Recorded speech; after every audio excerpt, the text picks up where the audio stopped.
Which AEW stars have the keys to the real Forbidden Door? Let's take the temperature of a selection of soldiers in Tony Khan's army and gauge whether the mercury for a McMahonland maneuver, and what a maneuver, is reading hot, lukewarm, or cold.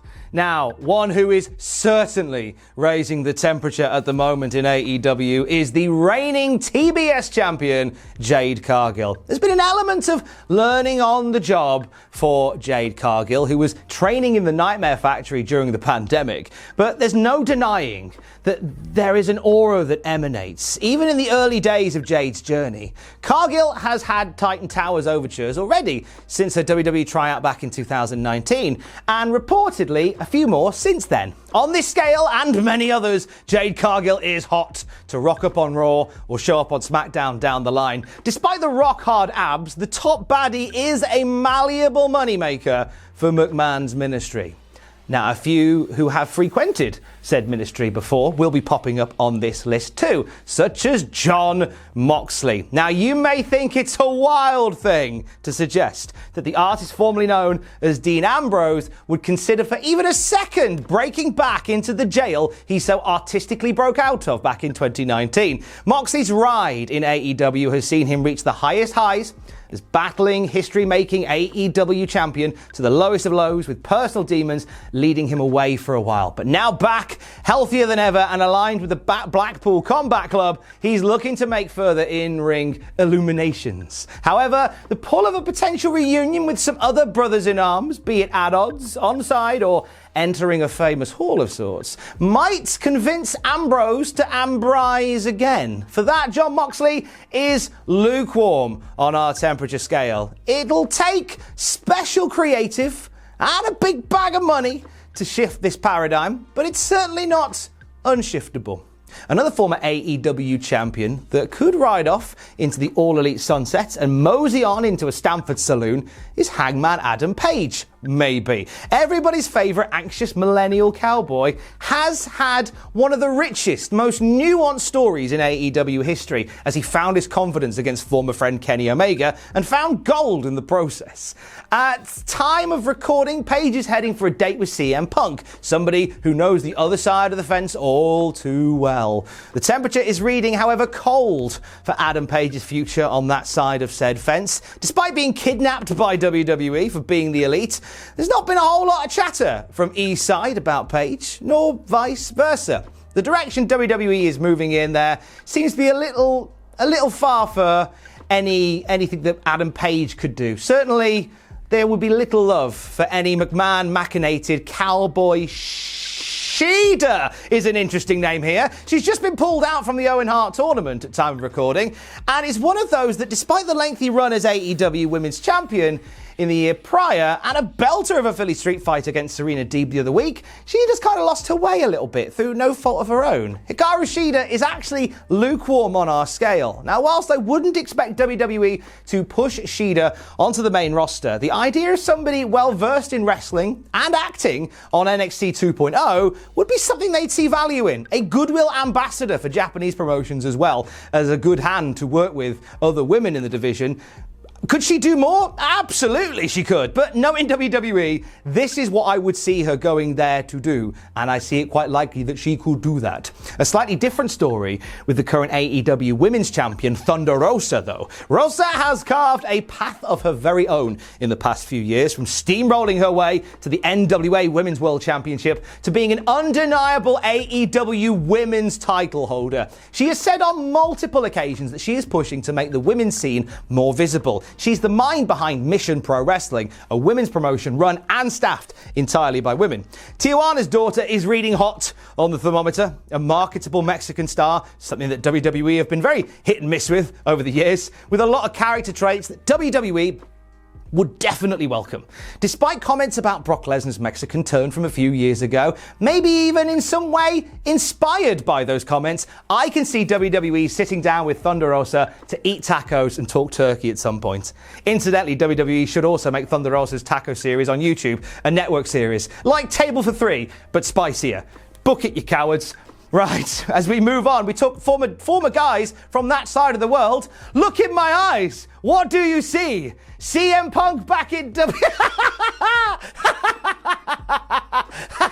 Nah, cold. Moving on. Darby Allin, an example of an AEW star built from the ground up within their system. He's been given steady, strong wins, great exposure, and they've cast Sting as his dad, as well as having guys like Punk calling him out. Darby's immediate future is definitely daredeviling around Daly's place. But as he travels up the ladder, literally and metaphorically, the temperature on our scale is lukewarm. WWE would definitely be intrigued with bringing in a guy like Allin with a marketable star power. Allin's ex-wife, NXT's Gigi Dolan, has said in interviews that they remain on good terms, which you have to believe would play some kind of factor in Darby telling Tony Khan to pop shove it as he lands an ollie on the roof of WWE HQ.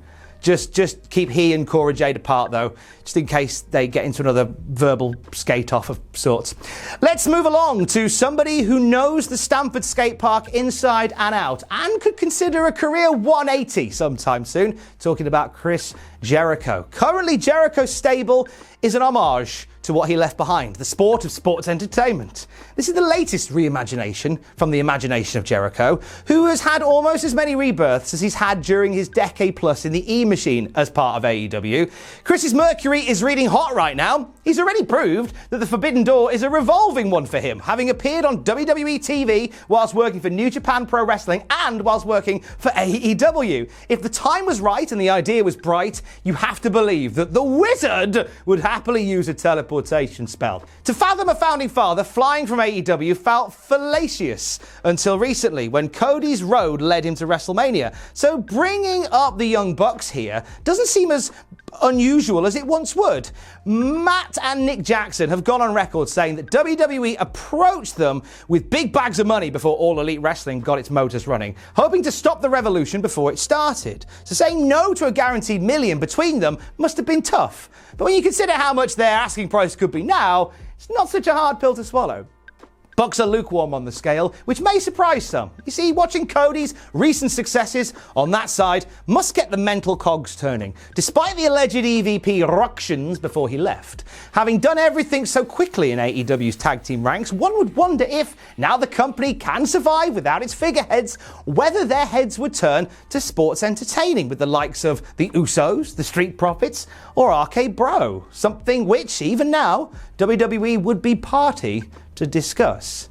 What of the other EVPs and their POVs? What of Kenny Omega? Kenny's WWE experience only really extends as far as being driven developmental by Bill DeMott in Deep South Wrestling, being told to pare back on all the flashy offense and just work a body part.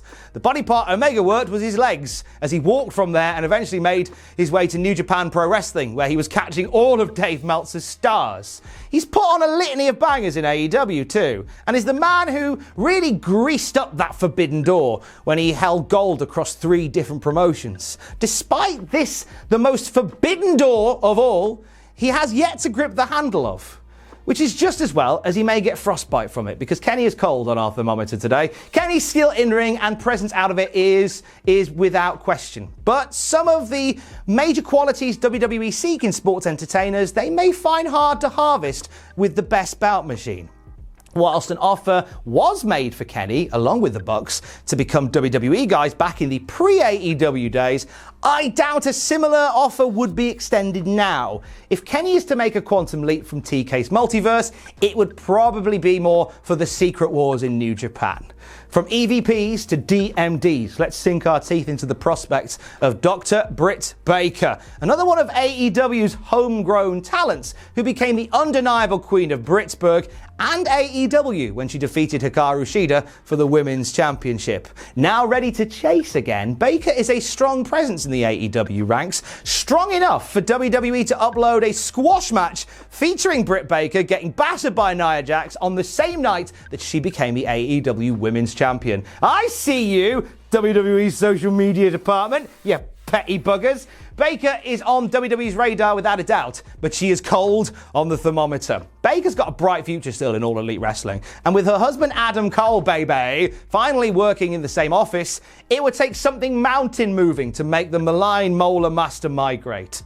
Could migration, however, be on the mind for a pair of AEW's least liked lovebirds, though? I'm talking Sammy Guevara and Ty Conti. They celebrated their newfound romance online, and we got pretty sick of love gradually very quickly. Watching Guevara and Conti leaning into the lecherousness has been something we all adore despising. Sammy's had some real success in All Elite Wrestling as one of the pillars of the promotion and has become a well-rounded performer in doing so. Ty Conti, keen to prove her true worth after an uninspired run with NXT, has also come on leaps and bounds since her first day on Khan's books. I genuinely think this makes them both hot for a WWE turn and return respectively. Young, hungry, talented, moldable, very attractive people are very much what Vince and co are on the lookout for these days. Just look at the horn dog house that is NXT 2.0. A unit like Guevara and Conti would very much belong, should they choose to go such a way. We come, finally, to a name that has had both sides of the wrestling wall chattering as of late. Is AEW or WWE okay for MJF? Maxwell Jacob Freeman has, more than any other on the list, become a superstar on Tony Khan's watch. He's actually outperformed in many ways, which is why the contract issue is so sticky right now, as he's locked into a contract earning much less than the top names that he's pulling his weight with. At time of recording, there's a discussion of renegotiations ahead of MJF's 2024 contract end. But regardless of this all going on, Friedman is hot on the thermometer to take his Burberry ball and play in someone else's garden. I doubt it'll come before 2024, which isn't that far away, to be fair. It's easy, however, to expect WWE to make a fuss of one of Cody's friends from over there and give him a strong place to work from within the Ease TV brands. Google MJF Intercontinental Champion. I guarantee someone's already imagined such an idea and brought it to life on Photoshop or in a WWE video game. And you know what? Take a look at those pictures. It looks very natural indeed. Maybe even beyond the Intercontinental, who knows? But I could certainly see him plying his trade over there at some point. Who else do you think is hot to trot over to the E team? Let me know in the comments below. Stay safe. Love you. Bye.